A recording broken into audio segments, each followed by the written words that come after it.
On April 18th and overnight into April 19th, at least 19 people were killed in Nova Scotia, including an RCMP officer. The 51-year-old suspected gunman, who at one point wore parts of a police uniform and drove a mock-up RCMP cruiser, traveled across northern Nova Scotia. He was later killed.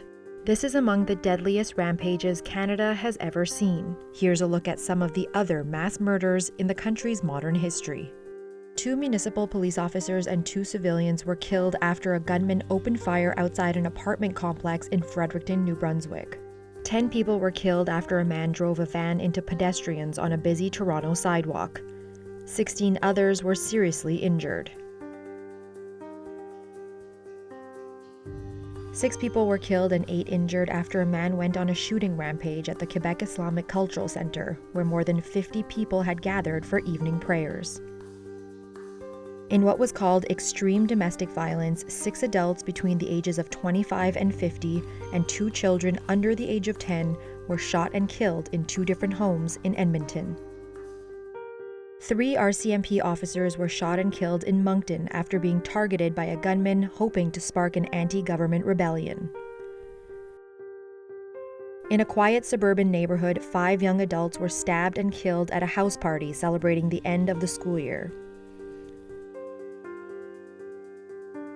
4 RCMP officers were shot and killed in Alberta while investigating a marijuana grow operation at the property owned by the gunman.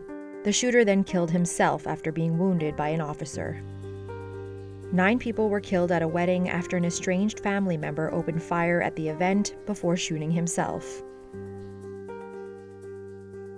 At the height of a labor dispute at Giant Mine in Yellowknife, a bomb planted on the tracks by an employee exploded under a rail car, killing 9 miners aboard.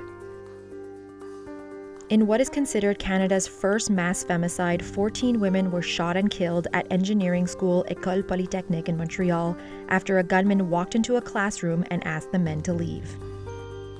On Labor Day weekend, 37 people were killed in an arson attack at a downtown building housing the Bluebird Cafe and the Wagon Wheel Bar. More than 200 people were believed to have been in the building at the time. Thanks for watching Global News. If you want to stay up to date on the latest breaking national and international news, be sure to subscribe to our channel.